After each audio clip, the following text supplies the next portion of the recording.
police accused of losing one man's property and refusing to pay him back. I've sent countless emails and phone calls that have been unresponded to. Then, a Metro Atlanta man blindsided by the cost of his glasses until Better Call Harry stepped in to clear things up. And a man accused of impersonating a police officer during a traffic stop. I asked him what agency you work for. He says that's not relevant at this time. When systems fail, people pay the price. We trace the damage, expose the truth, and fight to fix it. This is Uncovered by Atlanta News First Investigates. A Metro Atlanta school teacher says a police officer lost his car keys. They cost him hundreds of dollars to replace, but the department won't pay him back. Atlanta News First investigator Andy Perotti reveals what you need to do if it happens to you. I have been to the Atlanta Police Department headquarters 3 times. You're looking at a man at his wit's end, frustrated about not having his car over the summer, making it difficult to get to work. So for the past 4 weeks now, going on 5 weeks, I've been going back and forth with B&L Record and with Atlanta Police Department about who is responsible for losing the key.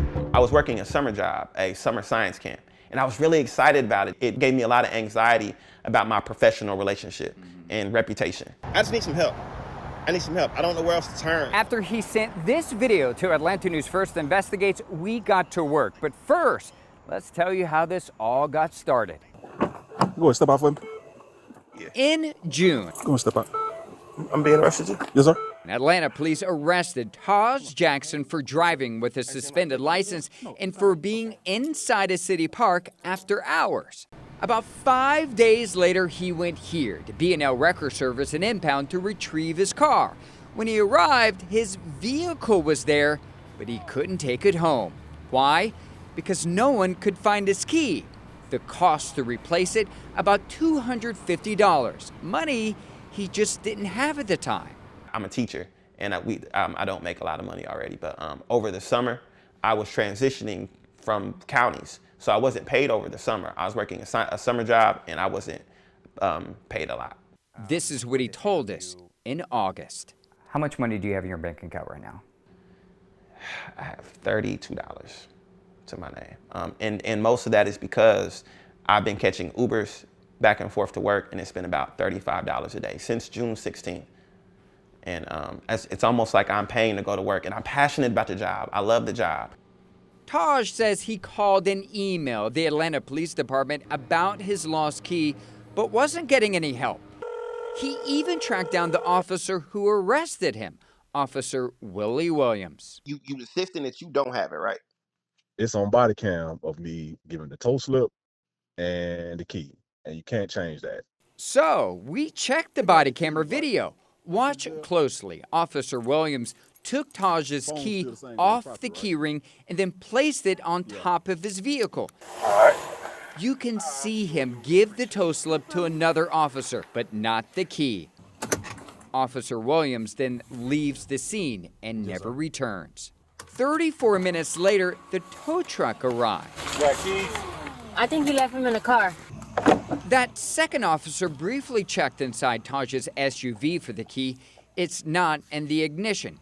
A short time later, she hands over the tow slip to the tow truck driver, which claimed on the document the key was in the ignition. About 3 months later, Taj says the Atlanta Police Department has not offered to replace his key.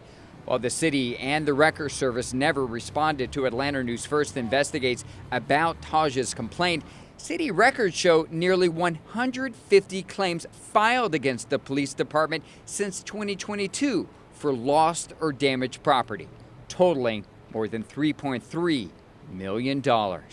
I've sent countless emails and phone calls that have been unresponded to.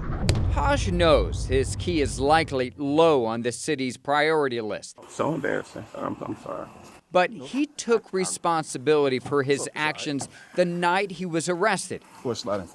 He just wants the city to do the same. What do you want the police department to do? Honestly, I'm not looking for like a grand payout in nothing but what's fair. Somebody did lose my key. Andy, I know the story is much bigger than just these keys, but first, did he ever get his car back? He did. It took him a few months to save up. Remember, while he also couldn't afford necessarily to pay for a brand new keys, he was spending hundreds of dollars a week on Uber. So it made it really difficult for him to save up enough money and to replace that key. Even though $250 doesn't sound like a lot of money, for him at that time it really was. An important nugget to this story is being able to have that body cam and show our audience what was revealed. It seems like that body camera footage refutes what the officer said. I know you didn't get APD to sit down and do an interview, but did you at least tell them, hey, we reviewed the body camera? Oh yeah, we also sent it to them and sent them the time code and said, hey, are we missing anything? And they just didn't respond. Wow. For people that are watching, as we just said, this is bigger than the keys. These are about claims against Atlanta Police Department. If someone finds themselves in a similar situation as Taj, what would you recommend? I'd file that claim and make sure you, when you file it, have all the documentation. I recommended Taj saying, hey, send the body camera video with your claim so you have the evidence. So think of things like that. Have a document state of mind if you're going to file a claim with the city. All right. Thanks so much, Andy. Atlanta News First investigators are exposing wrongdoing, solving your problems, and helping your family make ends meet. Scan the code on your screen to subscribe to our newsletter and get every story sent straight to your inbox. Ahead on Uncovered, Atlanta News First Investigates helps a Metro Atlanta man read the fine print after he spent almost $1,000 on a new pair of glasses.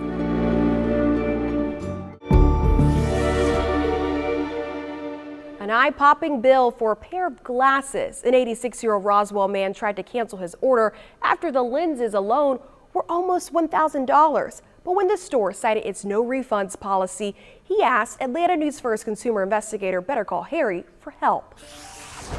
Who pays $1,000 just for the lenses? I know, I just wasn't thinking. Howard Price believes in customer loyalty. Georgia woman went. So, when it was time to update his glasses, he went to the same place he's been going since 1975, Pearl Vision on Alpharetta Highway in Roswell. You knew the original owner. Oh yeah, great guy. Pearl Vision is a franchise, and the original owner sold it a few years ago, but Howard didn't care. After all, how much can a new pair of glasses be? It's not like he wanted Gucci or Prada. Nothing extremely fancy. No, nothing. Laced with gold trim. Nope, they were black, nondescript glasses.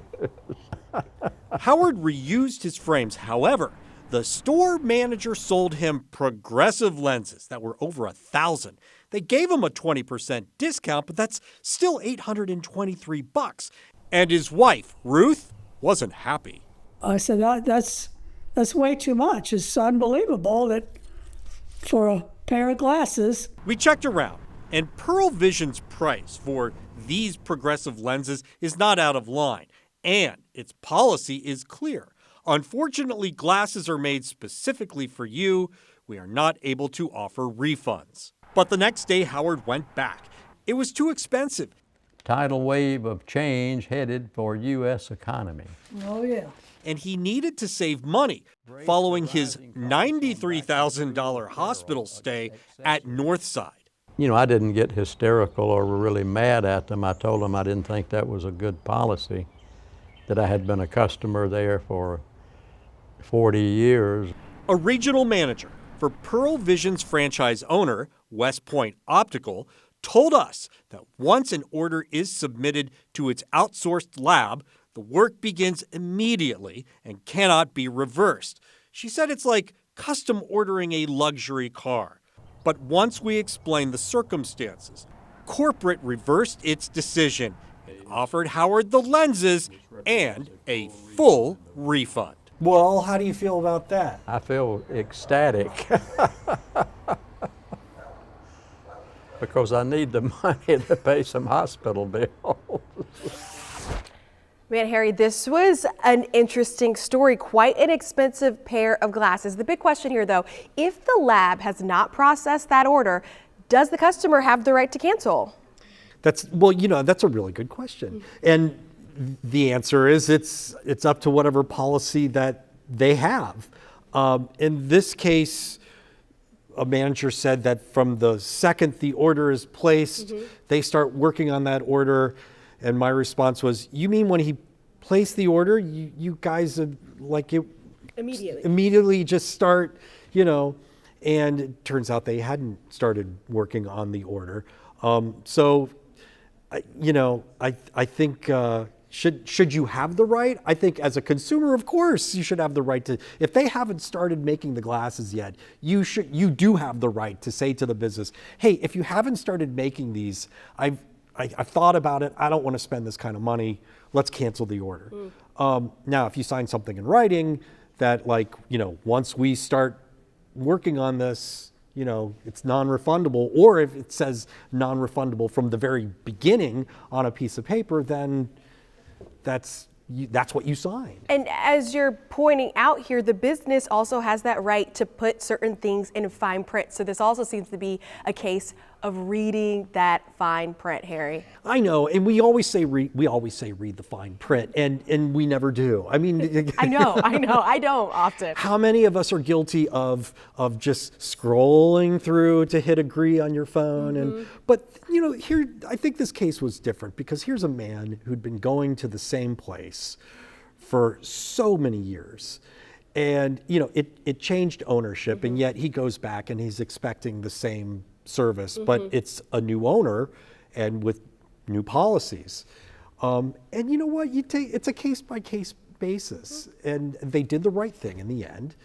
And, you didn't have to pay. Yeah, in this case, it made sense to call Harry, and you were able to get a resolution for him. I was really glad that we were able to help and that he's happy. Great reporting. Thanks so much, Harry. Thank you.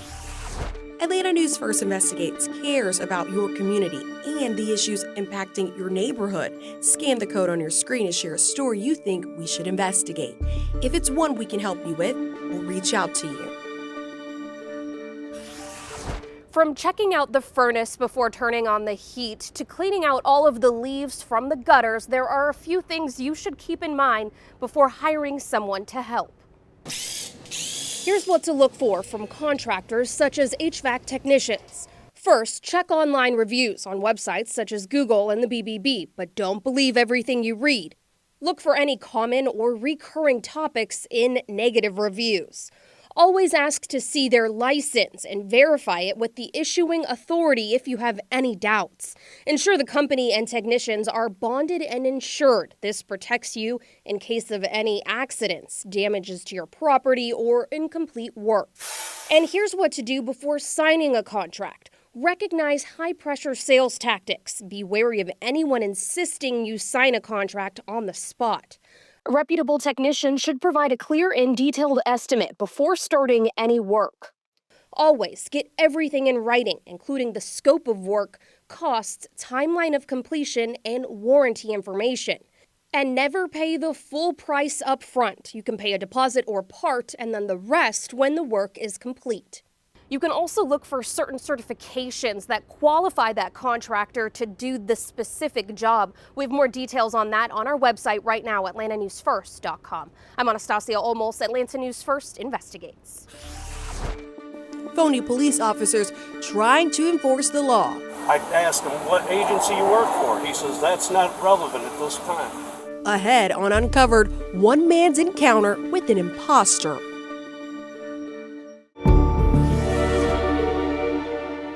People wearing police badges who aren't certified officers. It's an illegal practice and a public safety issue. This is Chris Tubbs, who in many social media posts wears police t-shirts and vests while working in the Nashville area. But he has no license to be a police officer. He's accused of pulling cars over in his privately owned vehicle. One Tennessee man says he was pulled over by Tubbs after seeing the flashing lights, only to be approached by an alleged imposter. Well, I had a problem with this guy here a couple weeks ago. And on February 9th, flashing red and blues he had in the back of this RAV4 that he drives. Chad Hayes called Watertown Police to let them know he'd just seen the driver of this RAV4. Hayes says that driver flashed police lights at him a month earlier, but that driver was not a police officer. I'm about to endanger somebody's life. That driver is Chris Tubbs, the same person a WSMV4 investigation revealed is not a licensed police officer, but posts pictures of himself, including in downtown Nashville, wearing police identification like this vest. What did you think when you saw that? I mean, it really does upset me because it's really dangerous. Did they look like police lights? Oh yeah, they were the full red and blue police lights. Hayes tells WSMV4 Investigates he first encountered Tubbs on I-40 on January 12th, and the Tubbs driving the RAV4 became aggravated when Hayes tried to pass him. Jerked his wheel back to the left while flashing his little red and blue lights out the back window at me. Hayes says Tubbs followed him to this church parking lot. I asked him what agency you work for. He says, that's not relevant at this time. I pulled my phone out. I said, it sure is. He goes, why is that? I said, because you're about to get reported. He saw what I was doing. He sped right out of the parking lot. Yes, it's impersonating a police officer. Assistant Chief Henderlight was there when Hayes reported seeing the RAV4 again. Henderlight then made a troubling realization. The man Hayes described was the same man who once worked for Watertown as a reserve officer. Small towns can hire people to work part-time reserve officer shifts even if they aren't trained law enforcement or certified. But needing full-time officers, Henderlight sent Tubbs to be trained as a police officer. Sent to the academy where he just wasn't successful in completing the academy. So Tubbs resigned, never becoming a certified officer. Years later, Henderlight says he was sent this picture showing Tubbs wearing police identification while working security. And I was like, I was flabbergasted. Mr. Tubbs, this is Jeremy Finley again with Channel 4 News. We reached Tubbs by phone, who agreed to answer our questions, but not broadcast his voice. So I'd like to do an interview with you, try to get your side of the story. His response, I've never done anything like that in my life. He's, talking about Hayes, a damn liar. I don't care what he says. It was not me. I've never pulled anybody over. I ain't that damn stupid. A spokesperson for the Wilson County Sheriff's Office said because Hayes himself did not file a report, it was not investigated. Hayes said he now intends to file a police report. You can listen to all of our extended conversations on these stories right now on our podcast, Behind the Investigation. Just search Atlanta News First on your favorite podcast platform. These are lives that are at stake. How much of this funding has gone towards your nonprofit? You also have eyes and ears, and you know what's in that internal affairs investigation. It sounds to me like you're doing work as a general contractor. Yes, sir. Are you a licensed general contractor? No, sir. We expect you to do better. Would you share the receipts and financials with Atlanta News First? If I never would have saw your story, I never would have known what was going on. We would still be stuck. We would not be here if it were not for you. Exposing corruption. Finding solutions. Protecting your money. Helping you stay safe. Uncovering the truth. Join us for Uncovered by Atlanta News First Investigates, Sunday nights starting at 7. Fall is in the air and so are the leaves. But before you grab a rake or fire up that leaf blower, there are strict rules for how you get rid of them. Each city and county has its own rules, but most of them look pretty similar. So here in Atlanta, this bag cannot weigh more than 35 pounds, and the bag can't be bigger than 32 gallons. If you have more than 21 of these bags, you have to schedule what's called a bulk collection, and don't put them out early. Bags can only be placed on the curb on your designated pickup day. Mixing trash or other debris is not allowed. Don't even think about raking them into the street or a storm drain. That is against city code because it can clog the drains and create a fire hazard. Then you can be fined. If you go the landscaper route, according to the city of Atlanta, the landscapers are then responsible for hauling away the leaves, not the city. It's illegal to burn leaves in the city of Atlanta, but in most other cities and counties, you can check your local ordinance. Many will state that you have to wait until after September 30th to burn the leaves. And in some of our investigations, we found that homeowners with HOA communities are actually receiving fines for leaving their bags out too long. So you want to make sure that you put it out on its designated day. We have lots of information on certain laws in different cities and counties on our website right now, atlantanewsfirst.com. I'm Anastasia Olmos, Atlanta News First Investigates. You're watching Uncovered by Atlanta News First Investigates, a weekly hour-long investigative show with new episodes launching every Sunday at 7.